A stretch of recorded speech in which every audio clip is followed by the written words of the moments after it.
Going to do a bit of batch cooking today with a slight difference from the usual objectives and methods. So I want to cook a big batch of food that I can just take out and warm up and eat. Jenny's away for a couple of weeks, and so I'm just going to make some convenience meals. That means a little bit of effort now, but a lot of convenience later.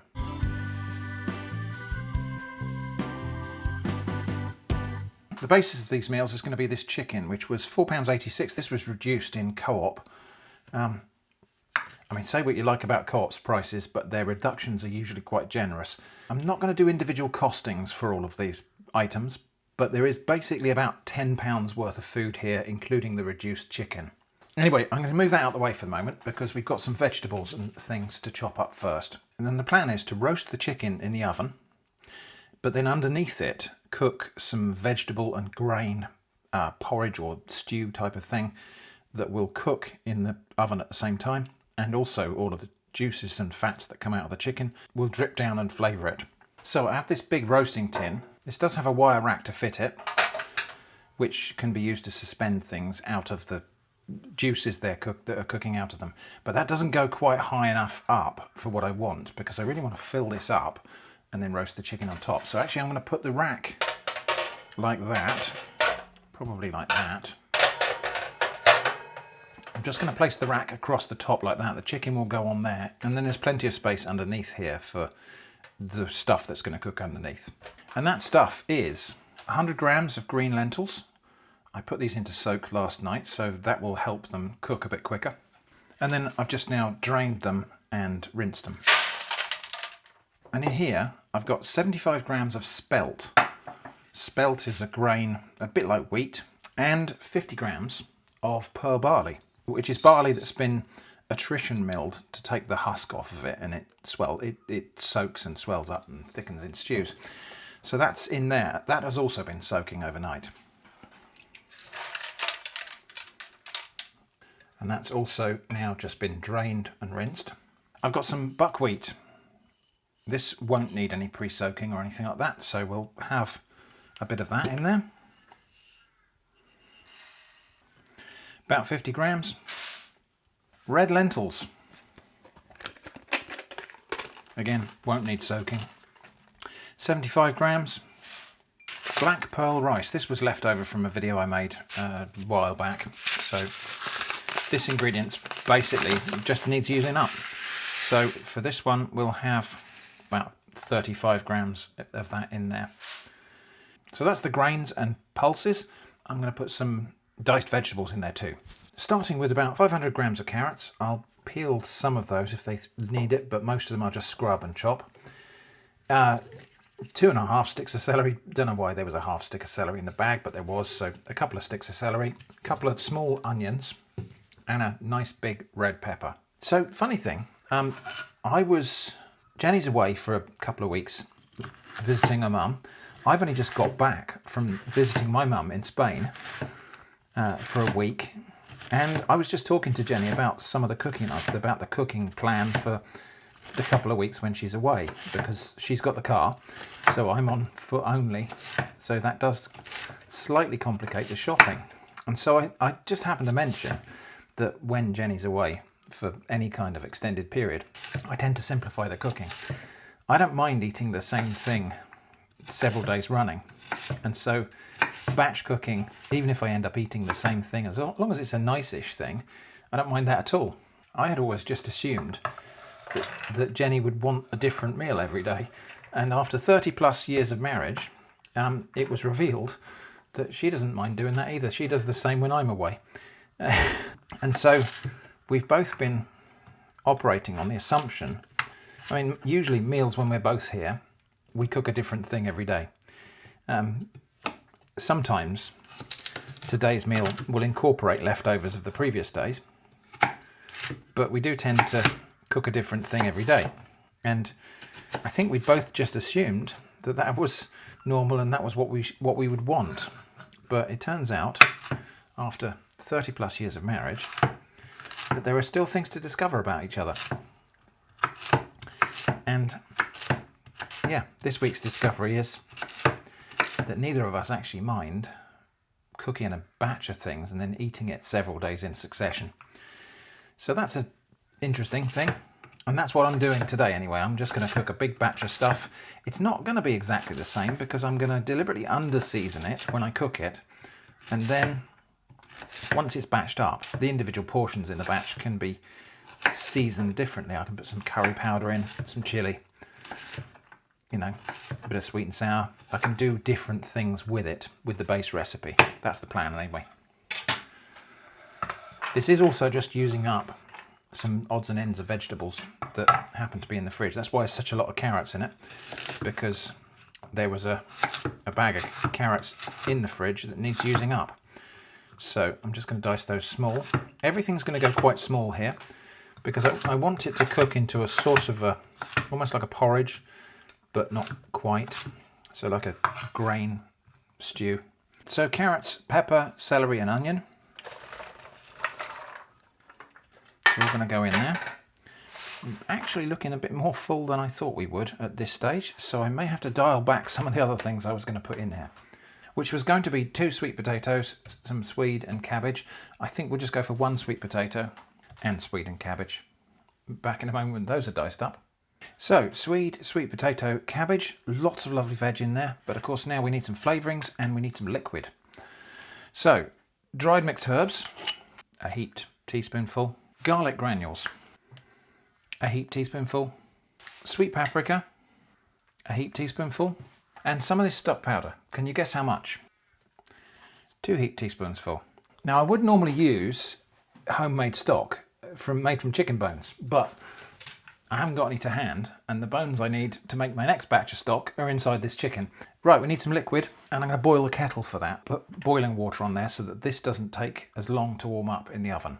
Speaking of which, I'm going to now preheat the oven to 180 degrees Celsius fan, which is the equivalent of this table of temperatures. So, kettle full of boiling water. I've also got this jar of yeast extract here, off-brand Marmite. This was nearly exhausted. There was only just a little scraping in the jar. So I've put some warm water in there. I'm just going to swill it around and we'll add that in as well. So that's like a stock cube, essentially. So that's a bit more flavouring. There's a lot of stuff in here, especially grains and pulses and things, and they will soak up a lot of flavour. So, as I say, I'm under-seasoning this because I'm expecting to need to season it again when it's cooked. So I will just give that a good stir so that everything is mixed together. That's probably enough liquid for the moment, but I'll keep an eye on that because those grains will swell up, but I can top it up once it's in situ in the oven. So the washout from the fake Marmite jar as well. Then, as I say, that rack is going to go on top that way round, because if we put it inside the tin, it's going to sit in the liquid, which I don't want. And then the chicken. And it doesn't matter that some of what drips off of this chicken into the stew is raw at the moment, because everything in that bottom tray is going to get boiled anyway. It's going to simmer and boil anyway, and the chicken is going to be cooked for like an hour and 40 minutes or something. We'll put a little bit of seasoning on the chicken, then that can go in the oven. So that assemblage goes in the bottom there, and I'm deliberately putting it low in the oven because I've got something else to go in the top. So yeah, part of this whole economy thing, if there is an economy angle to this video, part of it is that we're going to use the full oven space. So I've got some bread to go in as well, which I prepared earlier. But I'm going to wait until everything's bubbling in there before I put that in, because otherwise the oven temperature's probably dropped where I've just put lots of things in there that aren't fully hot. So I will wait until everything's bubbling, then the bread can go in. Alright, chicken is actually starting to go crispy. I can see bubbles happening in that liquid there.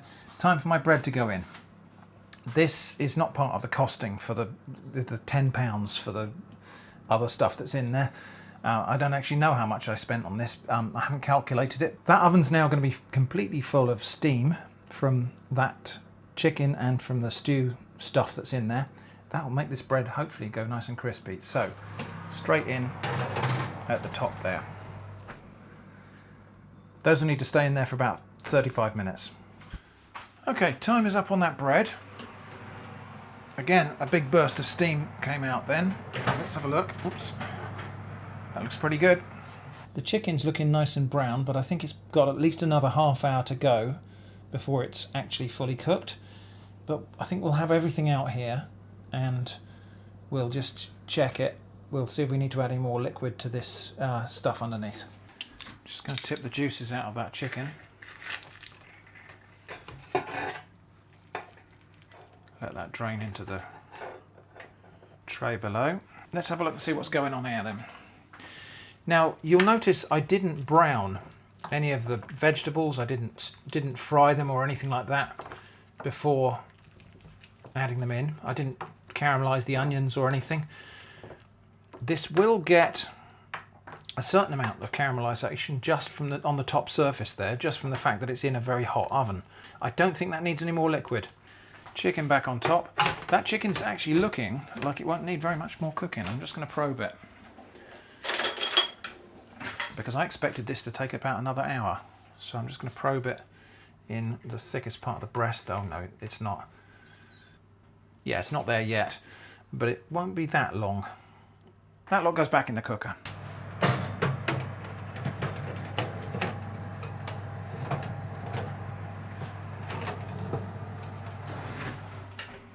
I reckon that chicken's done, so let's have that all out of there. I moved it up a shelf, by the way, once the bread came out. Chicken definitely looks done. All right, tongs which have been washed since they handled the undercooked chicken earlier. It's stuck to the tray. Okay, I'm just going to lift the whole thing off. We'll deal with that in a minute. And likewise the tray, which also had some undercooked chicken juices on it, has been washed. Let's see what we got here then. So this is now, well, it hasn't thickened up as much as I thought it might, but I think it might still thicken up more as it stands. I'm just going to check everything in there is cooked. I'm going to have a little taste in a minute. Just check all of those grains are fully swelled up and cooked. I think they look like they are. Let's just have a sample of that. It's all cooked, and as I say, under seasoned, but that's not a bad thing. Right, I'm going to let this cool down a bit before we try to do anything at all with it. So while this is still hot though, I'm going to have some for my lunch. So I'll just strain off a bit of that kind of grain stuff there. The liquid I might set aside and make a kind of soup with it. So I probably will separate the liquid and the stew stuff itself. That's probably enough for lunch. But I will also just have a little bit of chicken off of here. Wow, really juicy chicken. Where it's steamed on top of those vegetables. This juice is just pouring out of this chicken. I probably should have let that rest for a bit longer, but I'm hungry. I'll have a chicken wing as well, I think. So that's one meal out of here. I've got to try to batch this up and make, I think, probably, half a dozen meals or something out of this. We'll see how we go. So yeah, all the bits of chicken that I don't eat in this sitting, the bones and bits of crispy skin I don't manage to, will get saved. We'll make stock with those, but not for this set of meals. The stew itself is quite simple. I did say it was under seasoned, but I think it's more like it just needs a bit of extra flavour. It is salty enough. But yeah, it's hearty, it's filling, it's quick to eat. And now that all that preparation is done, meals using this are going to be really simple to prepare, which means I don't spend too much time, which means I can get on with whatever else I was doing, which is like gardening, looking after the house, editing the video you're now watching. There is a little knuckle there that Eva can have, since you may have heard her singing the chicken song. Do you like chicken? Just check you in. You've got a little paw for me. There you go. So this is cooled down enough now to decant into containers, and I've got these little lunch boxes which I'll fill with mostly the actual grain stuff, about that full. Leave a bit of room in the top for chicken. The chicken, I'm going to leave it to cool for a bit longer and then I'll pick it down. There's more portions of food here than accompaniment, so that some of that chicken will go into something else. So yeah, I found a couple more containers, and I think I'll put in these larger ones, which are probably 2 portions. I'm going to put more of the liquid in here, more of the juice, like that. So yeah, that is probably 2 portions, if I have that with a bit of bread or something.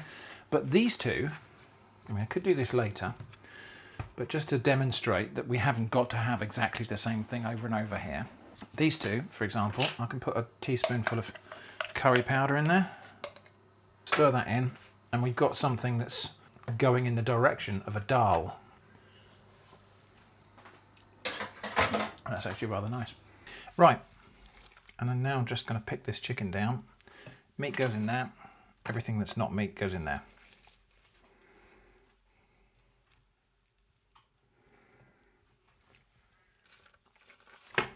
Except for maybe bits of skin, which I'll probably save. Eva, stop it. Eva's singing me the chicken song. I know you like chicken. You can have something in a minute. So, huge amount of meat on a chicken, on a whole chicken like this, and more than enough for the meals that I've set aside. So we'll just keep on going. There's lots of dark meat underneath. Anyway, back in a moment when this is done. So, a lot of meat on that chicken. All of the bones and other bits are going to go in the stock pot, including, that's the juices that came out when it was fresh out of the oven. So these bones I will either make stock now in the pressure cooker, or I might put that in the freezer and make stock later. But my 4 containers of grain stew stuff here are going to get a handful of chicken on top of them like that.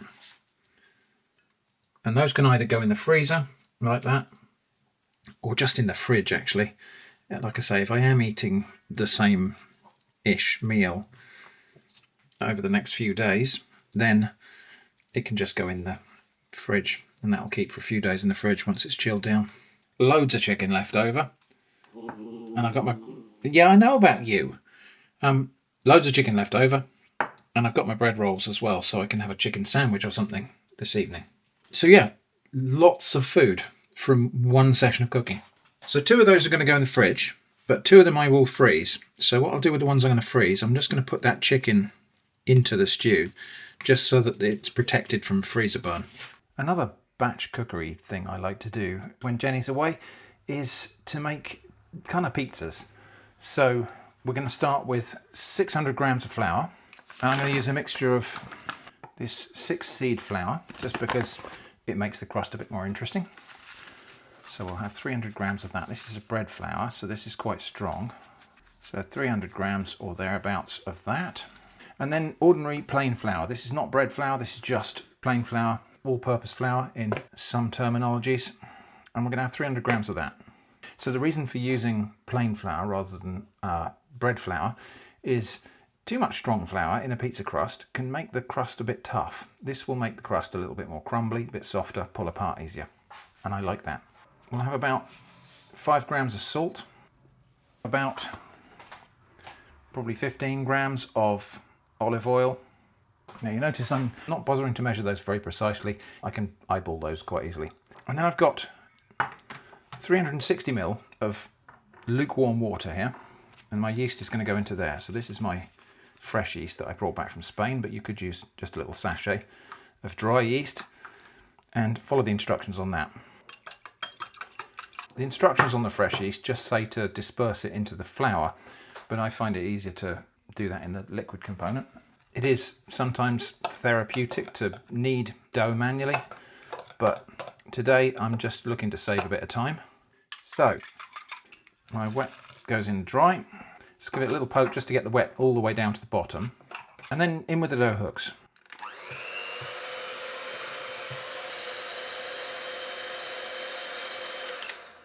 Okay, we're getting close actually. That's quite a soft dough, but it will firm up and dry up a little bit as the flour absorbs the moisture. Just get that dry mix off of there into the dough. But yeah, I use these dough hooks quite a lot now. If I want a therapeutic dough kneading session, that's all well and fine, but sometimes I just want to make bread.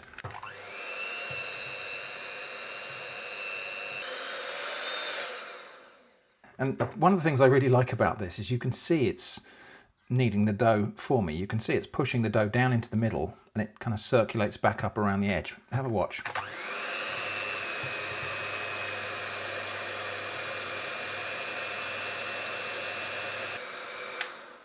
And we know we're getting close now because the dough is sticking together, and if I just do this, it will actually leave these dough hooks. It will detach from the dough hooks. That means the gluten is working,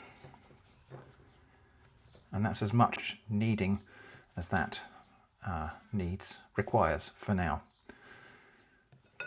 Yeah, you can see actually the dough is preferring to stick to itself now rather than to the metal of the hooks. Normally, if I was going to knead that again, knock it back, I would probably keep those hooks out of the washing up, but I'm just going to form pizza dough. It doesn't have to be a perfect dough, so those can be washed up. That's going to be left in a warm place to double in size. While that bread's proving, we've got time to make the sauce that's going to go straight onto the crust. This is not going to be a conventional pizza sauce because I'm just using up what I've got available. So I've got a leek, needs using, a couple of sticks of celery, an orange pepper. Red would probably be better, but orange is the last one out of a traffic light pack, and that's what we've got to use today. Plus, a rather dusty tin of tomatoes. So first thing I'm going to do is go and roast that pepper. That is just a case of stick it on a carving fork and go outside into the utility room and run a gas blowtorch all over it to char the skin.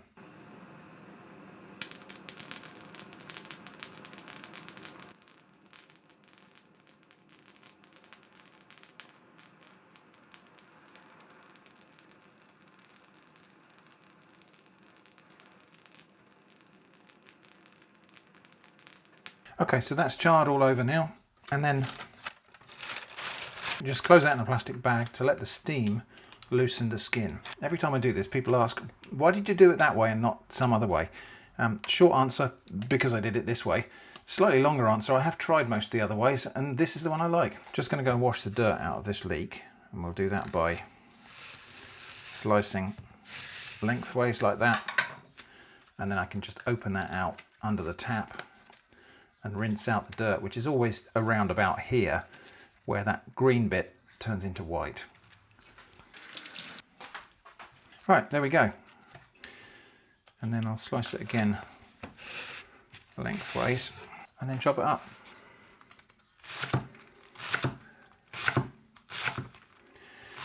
So leek is probably a bit of an unconventional ingredient for a pizza sauce, but it's just a different kind of onion or garlic, really. Now here I'm going to fry the leeks in butter. Two reasons for that. One is that leeks and butter have a particular affinity, I think, but also I'm nearly out of olive oil, so I'm going to save that for oiling the pan that the pizzas are going to be baked in.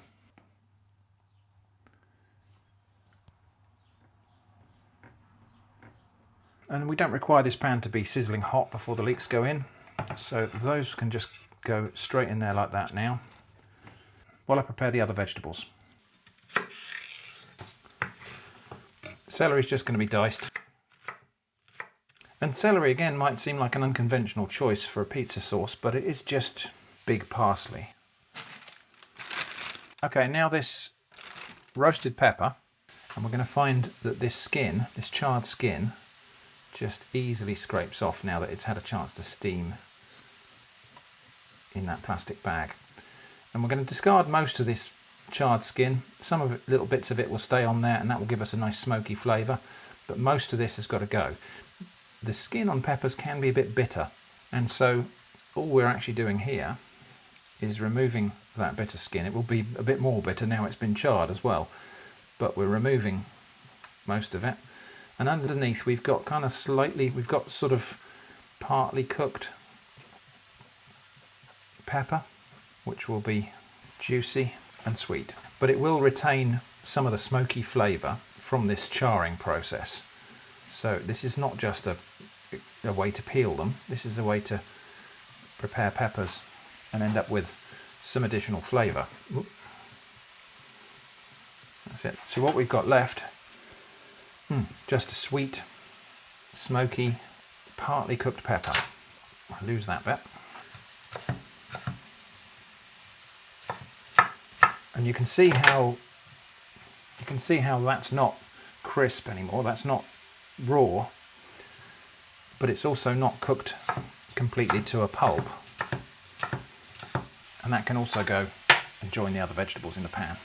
All right, so leeks have softened. I'm seeing a tiny little bit of caramelization there as well, which I don't really mind. I normally might not caramelize leeks, but it's not going to matter too much in this sauce. That orange pepper can go in now, and I will just cook that a little bit further to soften those vegetables before we add the tomato and other things. Right, these vegetables are pretty much where I want to get them now. They're sweated down, so we'll just make a little space in the middle and a squeeze of tomato puree. Just fry that for a moment before we add the more liquid components of the sauce. While we're waiting, mixed dried herbs, about a heaped teaspoonful, sweet paprika, about a tablespoonful. I'm going to put it on top of the other bits because I don't want that to burn. Oh, okay, and I think we're just about ready. Just stir that together. Let that fry for just a moment. And then in with my canned tomatoes, and I'll just rinse that little bit out of the tin. We're going to need some more liquid anyway. Little splash of white wine probably wouldn't go amiss there, but I don't have any to hand. So that's pretty much the sauce. I'm just going to bring that back to a simmer and reduce it. I added that liquid just so that we can stew things a tiny bit in the sauce, but I will reduce it back down to a drier consistency. We're also going to have in this sauce just a little bit of garlic powder, about a level teaspoonful, a little pinch of salt. And because this is, this is bachelor cooking, Jenny's away for a short while, I like a bit of spicy in my sauce. And I think a really good way to do that in a pizza sauce is gochujang. This is a fermented chili paste. So we'll have a good heaped teaspoonful of that. That's not going to make it massively spicy, just give it a little background warmth, and that helps to accentuate some of the other flavours. But we're nearly there. I just need to reduce it, make it a tiny bit drier than that. Now is an excellent time to taste for seasoning. I don't feel the need to change anything there. And that's now, I think, sufficiently reduced. It will reduce a little bit more as it cools. Right, that's the sauce done. And I'm going to set that aside now because I need the pan for something else. That might be more sauce than I need for my 2 pizzas, but if it is, then I'll use some of that over some pasta at some point for an easy meal. And that something is mushrooms, which again, I'm going to do in butter because that's what I've got. But also again, because mushrooms and butter have a particular affinity. I will fry these a little bit first, then I'll add some water and stew them, and then evaporate the water, which will drive the flavour back into the mushrooms. I didn't invent that technique, by the way, but it's a really good way of making mushrooms taste very mushroomy. So those are fried for just a few moments. So yeah, just enough water to cover. I'm going to cheat as well. This is my foraged porcini mushroom powder. Last little teaspoonful of that in the jar. I'll have to make some more of that. I've got loads of dried mushrooms, but not in powder form. That is intensely mushroomy. So that immediately creates a mushroom stock that is now just going to cook back into these mushrooms. So I just need to reduce that now until that liquid is gone, and the mushrooms that will then fry a little bit and drive off the moisture, because we don't want to put wet mushrooms on a pizza or else they will just make the crust go really soggy. So you can sort of see that that started to dry there on the pan. So all I'm going to do, just move some mushrooms over the top of it so that the flavour sticks to them, not to the frying pan. Okay, and we're almost there now, and the sound has changed from bubbling to sizzling, which means these mushrooms are frying now.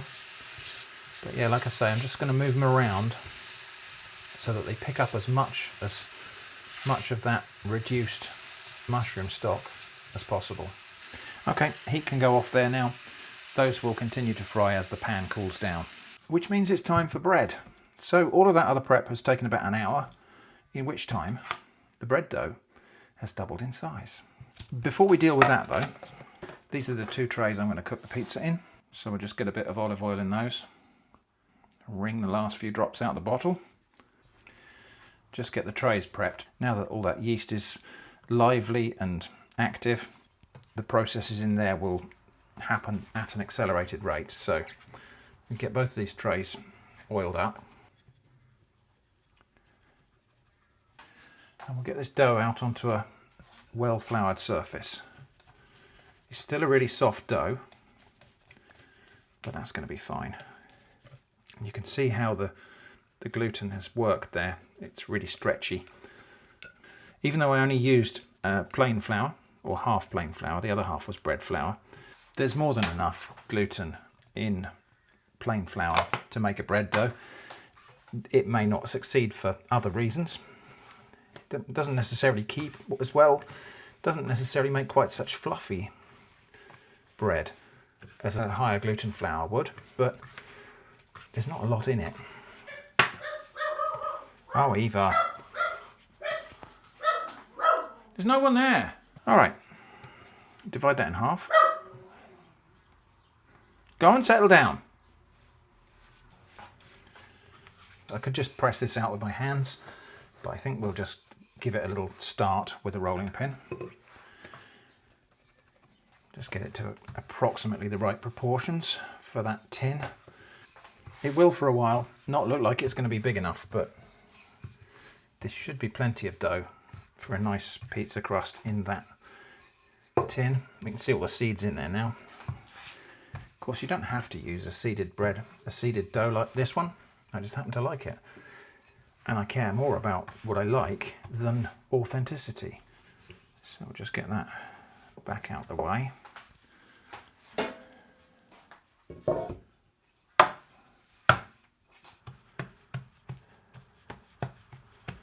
Now I'm just going to move it around, kind of just work it into the corners. If there's not enough dough at one end, you see I'm actually moving dough down to that end. Let's see if it's a bit more visible that way. So I need a bit more dough in this corner. So I'm going to start here, and I'm just moving the dough smithing. Okay, that's one. The other one is going to be very much the same, but I'm just going to leave that in a warm place now so that that will prove again. It will rise and it will not fill that tray, but it will come up a fair bit. We're getting quite close to assembly now. One of my pizzas is going to be ham and mushroom. The other one's going to be cheese and onion. And I like a lot of onions on my pizza, and I like them to go on raw just before baking. So I'm going to slice up, I think probably 2 onions, but it might end up being 3. And these onions are going to go on in shreds, something like about that size. And then I'll break those up into the actual, shreds of onion, something like that. So just one slice through that way, and then the rest of it's sliced into little ribbons. I keep calling this pizza. If you don't think this is pizza, then feel free to disqualify it. If I completely avoided comparing this to pizza, there'd be people saying, why aren't you calling it pizza? You can't win. The other thing is this ham trimmings. This is a 400 gram pack of ham trimmings. This is like all the odds and ends and misshapes and things from when they carve ham into nice neat slices for the supermarket. I buy these packs and they've got ends and misshapen slices and so on, and I've chopped that up into small pieces. It's cheaper than nice neat slices of ham, and sometimes you get some really interesting stuff in there. Sometimes you get some nice tasty smoked ham. Sometimes you get great big chunks. For things like this, for cooking, it's perfect. Right, assembly time. So this dough, after it's rested for while I was preparing all the other bits, it's not doubled in size. It's not come back all the way up, but I can feel that it's nice and soft, and it's got a little bit of gas in there. It's just come up a little bit. When it bakes, it will spring. We don't want it to be really puffy or else all the toppings will just slide off. So, sauce. Let's start with about that much and see how we go. So I could have blended this sauce and got it down to a smooth, spreadable consistency. That might be nice. But I thought it might be interesting to leave it a bit chunky like this. So yeah, I had to use that orange pepper, but the tomato puree, the paprika, the gochujang, those red things have made it still into a nice red pizza sauce. So this one's going to be cheese and onion. So my sliced onions, and like I say, I do like a lot of onions on this variety of pizza. I think that's about right, actually. That was all 3 of those little onions. Yeah, I mean, I could stand a bit more, but I think that'll do. I know that probably looks like a lot of onion. If you don't like onion, obviously that's going to look like a heck of a lot of onion. I do like onion, so that, to me, seems like about the right amount. So yeah, this one's not going to have any mushrooms on it. This one's just going to be cheese and onion. I've got some black olives I might put on there as well. So, now the cheese I'm using here is not the right kind of cheese for pizza. I'm using cheddar because I like it. I mean, mozzarella's fine. I like the texture of mozzarella on pizza. The cheese pull that you get with mozzarella is fun, but I don't find it particularly tasty. Not a very cheesy cheese. So sometimes, and especially in conjunction with onion, as here, I like a bit of cheddar. So yeah, I think we'll have a small scattering of olives across the top, and I'll just kind of work them into the cheese a little bit. I probably should have put them on before I'd got all of the cheese done, but I'll just jiggle them into the topping. Right, that's one. It's time for the next one now. So this one's going to be ham and mushroom. I don't think I'm going to use all that sauce, so yeah, that will have a second life on a bit of pasta or something like that, just as an easy meal. So these mushrooms are fully cooked. There's no point putting them on the top of the pizza, or they will just shrivel away to nothing. The mushrooms definitely go on first. So we'll have a bit of the cheese here.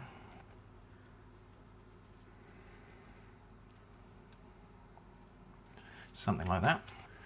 Lots of ham. I mean, bearing in mind this is, this is meant to be, these are meant to be meals, these chunks of pizza, so, or chunks of whatever you want to call it. So I'm going to be really generous with the toppings. My oven is currently preheating to 180 Celsius. I'm going to bake these lower and longer than I would do for perhaps a thinner pizza, because I do want it to cook all the way through. And then the rest of this cheese.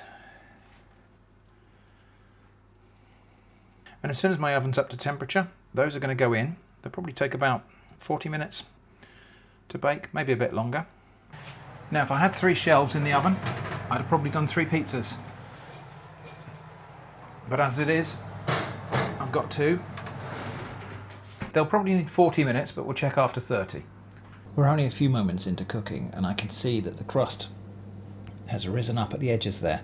That's good. That means that that little bit of proving time has given us some tiny bubbles in the dough, and those are now expanding as it's warmed. We're now about halfway through cooking, and I've turned the heat down to 160 Celsius fan because I want this to cook thoroughly without going all burnt on top. So yeah, it's just going to cook gently, bake the bread all the way through. I can see the toppings bubbling away in there. I might swap them over so the top one gets the chance at the bottom and vice versa. Alright, time's up. And there they are. I'm not going to turn the oven off just yet because I just want to assess the state of the crust underneath here. Is it completely done?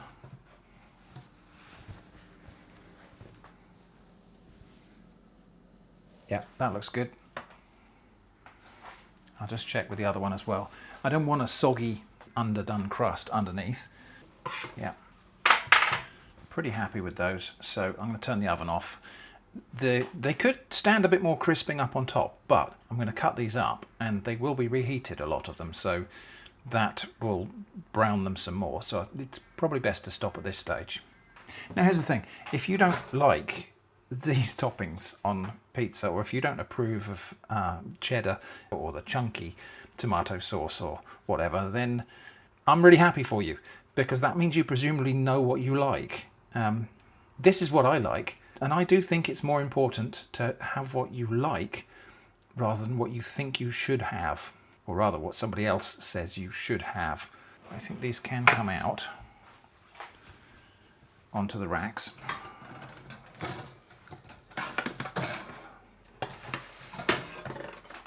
And that means they'll cool a little bit better. They won't sweat in their own steam underneath, and hopefully the bottom crust will be a little bit more bready and less doughy as a result. Okay, when this pizza is completely cool, I'm going to pack it in this enormous box, and most of it will go in the freezer, and I can just take out one piece at a time. It will actually warm up in the microwave from frozen if necessary, but I'm more likely take it out and thaw it, and maybe eat some of it cold. I quite like cold pizza.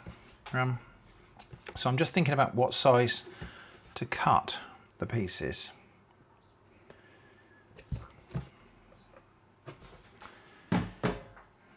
I think it's going to be cutting it into 4 that way and probably in half that way. So let's do that. So we'll go, and yes, I am using scissors to cut pizza. It's actually quite a convenient way to do it. Well, I'll cut the other one up in a minute. I think it's time to taste a bit of this cheese and onion and olive pizza. So you can see we've got a really nice fluffy bread layer in there. It's really risen very nicely and it's lovely and fluffy. Time for a taste. That is very good. And this will, I mean, one slice of that with a bowl of soup or something is a meal. A couple of slices of that with a salad or something on the side is another meal. So yeah, lots of meal options here. And like I say, this seedy, well, half seedy crust just makes the crust a little bit more interesting. I really like it. And just for the sake of tasting completeness, and because this is my lunch today actually, I'll give this ham and mushroom one a taste. And again, lovely, soft, fluffy crust. Surprisingly tasty mushrooms, despite there not actually being all that many of them. Yeah, good pizza. Or non-pizza, if you prefer. So far, this video hasn't really been about economy, not financial economy, but there is a sense of economy at play here, which is carrying capacity. Jenny's away for several weeks. I haven't got the car. We've only got one car and Jenny has it with her. I could just order some shopping. I could just go online, order some shopping, but I'm actually going to walk to the shop because it's a nice day. But my carrying capacity is pretty much limited to what I can fit in this backpack. So I did a big shop before she went away, but I've run out of a few things. So I'm going to walk off to the shop now. It's a walk of quite a few miles. So yeah, I can not carry much more than what fits in here. So when I come back, we'll take a look at what I managed to squeeze in there. Okay, well, there is the haul. Now, I normally pride myself on judging how much I can get in that bag, but I almost overbought and I had to stuff it very, very full. We're going to see how much it weighs.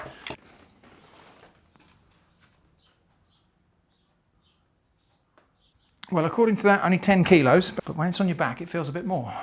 Okay, here's the haul. Oh, that's just my water bottle that I took with me in case I needed a drink on the way.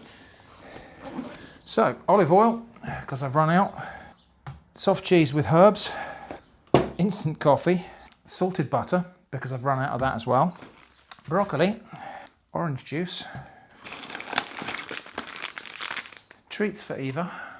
Pork chops. Couldn't actually, this was the item I probably shouldn't have bought because it's 1.4 kilos of pork chops for £3 something.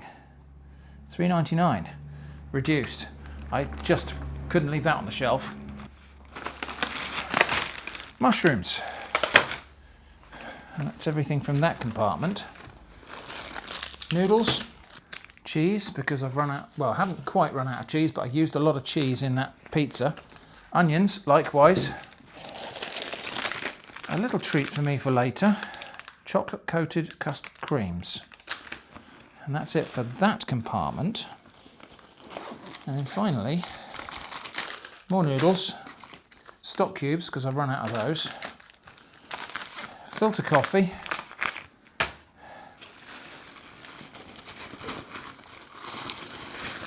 And red peppers because I've run out of those. That's it.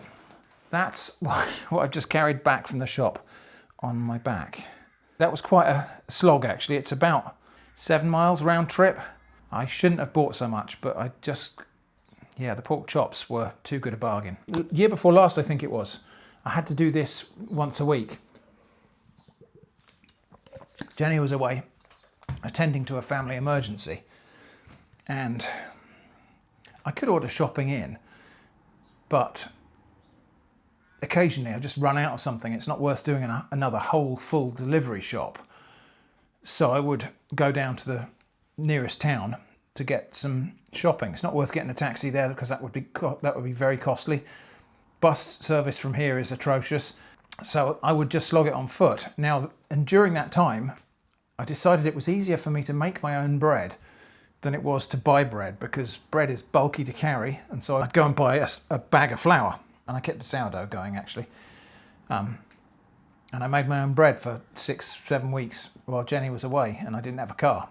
Because it's easier to carry a bag of flour that makes maybe 3 loaves than it is to carry 3 loaves.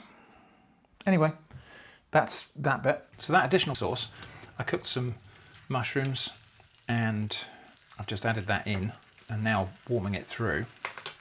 And I'm going to have that with some noodles. Not spaghetti. That is medium egg noodles. Not notionally the right kind of noodles for this kind of sauce, but it's not so much a question of whether you're allowed to do this, it's a question of who can stop you. Anyway, those noodles have just been cooking in the residual heat in that water. They don't actually really need boiling. And then those can go in there as well.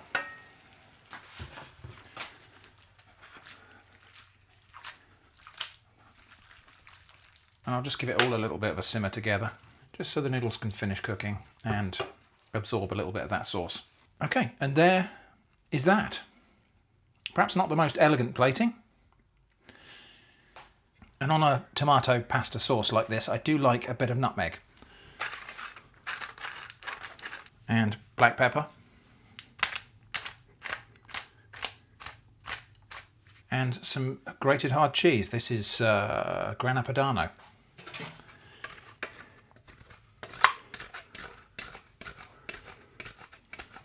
There we go. Probably a little bit too hot, but let's give it a taste. Not a bad little lunch. Part 3 of this batch cooking adventure is going to be some mostly vegetable soup. I say mostly vegetable because we're going to use chicken stock made from the bones that you saw earlier. I haven't got a segment on making that stock, but it's been featured in other videos. I'll see if I can find one and link it. So, I've got a selection of just vegetables I've just pulled out the fridge. This is just basically going to use up what we've got. So, a rundown. Onions, sweet potato, 2 different varieties of regular potatoes, carrots, a green pepper, a red pepper, bit of cauliflower, celery. This is lovage. It's related to celery, as you can probably tell. I've got this growing in the garden. It's kind of like celery zilla. It's like a better flavoured, stronger flavoured celery, which I suppose if you like celery, you love that. If you don't like celery, you might hate it. And then along the back here, we've got bay leaves, rosemary, garlic, passata, some bouillon powder. I'm going to use my homemade stock, but I'm going to use this in place of the salt, so we get even more flavour. Chili flakes, Spanish thyme, pearl barley, and then some noodles, which I'll throw in right at the end. First thing to do is going to be chop the carrots, the pepper, the celery and the lovage and the onions and get those frying, because I want to caramelise those a little bit to intensify the flavour. So I'll clear the deck and then we'll get going. So I've got a bit of oil in the pan over there. We're going to chop up these vegetables. Don't need to preheat the pan. We'll just get that going once the pan is full of stuff. So this lovage, it's related to celery and carrots and parsley. Unlike celery, it's got this round hollow stem. I wouldn't recommend picking this in the wild because there are a lot of parsley and carrot family relatives that you really don't want to pick, but I I've grown this as a herb in my herb garden, so I know what it is. But that's what it looks like when it's sliced open. And yeah, the smell is like celery, a little bit of kind of maybe aniseed or something as well. Perhaps a little hint of something a bit like cumin. I probably won't use the leaves, but I will use these stalks. It's got an ever so slight curry vibe to it as well. And quite a few curry spices do come from the carrot family, so that's not a big surprise. But yeah, it's got a little bit of curry-like scent to it, if that means anything. Right, anyway, I'm just going to chop up these vegetables, get them all in the pan. I use about 3 sticks of celery plus all those other vegetables you saw in there. Let's get that across to the cooker now, because I'm going to fry that until it's slightly caramelised. I'm going to make this soup in the pressure cooker, and there's no reason why you couldn't just put these vegetables in as they are and with all the other stuff and the stock, and make soup from these raw vegetables rather than caramelising them in this stage. Neither way is right or wrong. They're just two different ways of getting two different kinds of soup. If we put the vegetables in just raw, you'll get a fresher tasting soup. If you caramelise them first, you'll get a more developed, toasty, roasty sort of flavour in the soup. Like I say, neither one's right or wrong, it just depends what you prefer, and what you prefer on the day as well. While those are frying, and I will just pop back and see them once in a while, I'm going to get the other vegetables chopped up and prepped. Vessel of my pressure cooker, I've got about a handful of pearl barley. So cauliflower, I'm just going to chop up into pieces I think will fit on my spoon. The cauliflower stalk can be used as well, so all of this is good as long as it's not discoloured or anything, so we'll chop that up as well. Bay leaves and rosemary can go in as well now.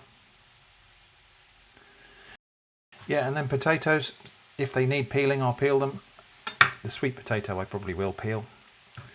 The other potatoes, if the skins are nice, they're going to be just in there with bits of skin on. And again, I'm going to dice these into spoon-sized pieces. The smaller bits may well dissolve down to nothing, but that will thicken the soup. So there's going to be some space in this pot. That's the maximum fill level there. So even when I've got the fried vegetables in there and the stock, there's going to be a bit more capacity. So I think we'll have a bit of white cabbage in there. So like maybe that much. I'll cut this quite small because it really is just to bulk things out a bit. It's quite a mild flavoured vegetable. Okay. Now I could have just chucked all these vegetables in the food processor and chopped them up that way. That would certainly save a bit of time. I might not get the precision of size. That probably doesn't really matter. Because again, this is batch cooking, and there is no point making a small batch if I've got the ingredients and the capacity to make a slightly larger one. While we're here, a big heaped teaspoonful of this stock powder, maybe a teaspoon and a half. That's going to provide some of the salt this might need. About half a teaspoonful of my Spanish wild thyme, about a quarter of a teaspoonful of chili flakes. I'm not going to overdo that. These are extra hot chili flakes. That's not the jar they came in. I filled it up with extra hot chili flakes from the little Indian supermarket. And I might as well put my passata in now as well. So the combination of vegetables and flavourings we're going to put in here is not unlike minestrone. I'm not claiming this is minestrone, because that's a silly thing to claim. But yeah, the combination of stock and tomatoes and herbs and vegetables is, let's say, minestrone-esque. We'll go and have a look at the vegetables in a minute, the frying ones, but that's not very nice. Well, we might have to... Yeah, I think this garlic's past its best. Okay, plan B, garlic powder. About half a teaspoonful. Not the same as fresh garlic, but it'll still give it some flavour. Meanwhile, over here, well, you can see the volume of these vegetables has reduced down quite a lot because I've driven off a lot of the moisture. But you can also see we're starting to get caramelisation on there. If I'm not careful, this will burn. So I'm going to stand over here now and make sure I keep just moving so that we caramelise it evenly. So back over here, That lot can now go into the vessel of the pressure cooker. And you probably know what's coming next. I'm not going to waste that little bit of fond that's on this pan. Even though it's a non-stick pan, we've got a bit of fond on there. So just loosen that with a bit of water.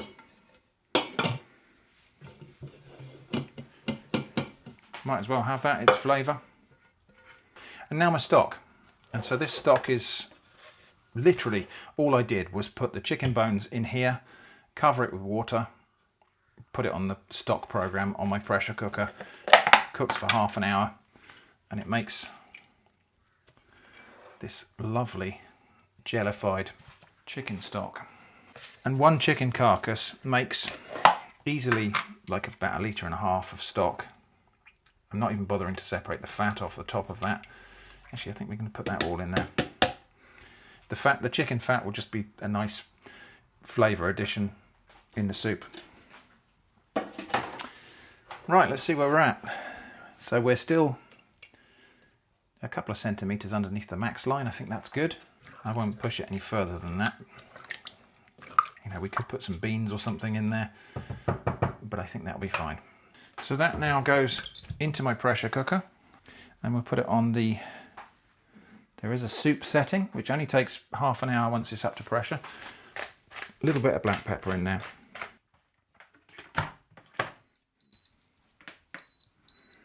And away we go. Right, time's up. Let's open it up and see what delights await us in here.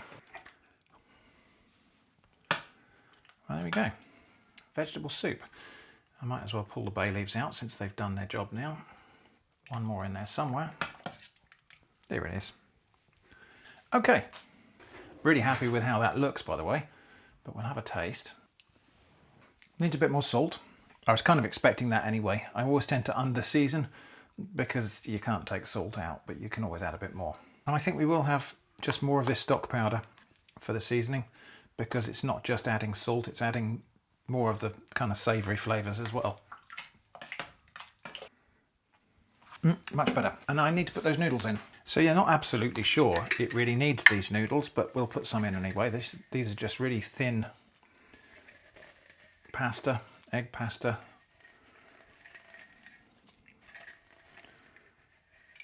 Just for another texture and flavour in there. And those will not really require any cooking. They will just cook in the hot liquid that's there now. They're that thin that they'll just cook while that stands. So I'm just going to let that stand for a moment, and then I'll have a bowl of that for my lunch, I think. So there we go. Lunch today is just soup. That's all I really fancied. And that's a nice light meal all in itself. It's got potatoes in there, barley, it's got the little noodle threads, tons of vegetables, loads of flavour. But that, together with one of those bread rolls I made before, would make a slightly more substantial lunch maybe, or a slice of that pizza on the side actually. The rest of this I'm going to leave to cool a bit more, then I'll batch that up. Time for a proper little taste. Get a bit of various different things, including noodle, includal. Just a lovely, savoury vegetable soup. Really lovely and tasty. And yeah, that lovage, just an interesting celery adjacent flavour that's really nice. And yeah, it's got a little bit of curry, a little bit of complexity to it. Right, there we go then. So each of those pots has got easily 2 portions in it. This one's a little bit less, so that's the one I'll keep out and use. Those 3 will probably go when they're completely cooled in the freezer. And yeah, there's enough soup in there for 2 people, or at least 2 servings. So that's an example of 3 bits of sort of batch cooking that I did when Jenny was away. By the time I'm editing this video, she's back now and things have returned to a more normal pattern. If it had been longer, I would just carry on cooking one more bulk thing every 2nd or 3rd day, with whatever ingredients were to hand. So it might be more of the same sorts of things, soups and stews especially, maybe with slight or significant variations, or something different like a batch of pasties or empanadas, or a big quiche that I could cut into wedges and freeze, or maybe a roast that I could slice and put in sandwiches. For longer periods, I tend to feather in a new batch of something as the older ones are eaten up. So although I don't mind eating the same thing in consecutive meals over consecutive days, especially that cheese and onion pizza thing, which is a real favourite, there is a scope for variety. And besides, there's nothing to stop me adding in some other quick meal in the schedule, such as something on toast or a bought frozen pie or something like that. One thing from this that I will probably do more often is roasting a chicken over the top of a stew, so that it's both roasting and steaming at the same time. More usually, I would roast a chicken in a tray with root vegetables, also roasting those. And that's always good, but the chicken was way more tender and moist this time with that roasting-steaming combination. And I think there are some things that might be worth doing differently if the objective was just to minimise effort. For example, if I know in advance I'm going to be starting 3 different dishes with something that's like a mirepoix or sofrito, and a lot of my home-cooked meals do start that way because it's the thing I like, it would probably make sense to cook one really big batch of just that compound ingredient, then use portions of it to start other things. And that, I suppose, is an important point to end on. This isn't a case of me having perfected anything so I can preach or prescribe it to you. This is more like me just narrating and recording what I did so I can reflect on it, so we can discuss it together, learning from my mistakes and missed opportunities, as well as any serendipitous discoveries and lessons I might accidentally encounter along the way. I welcome your constructive ideas and suggestions and your discussion and input on any of this stuff. I hope this has been interesting. Thanks for watching, and I hope to see you again soon.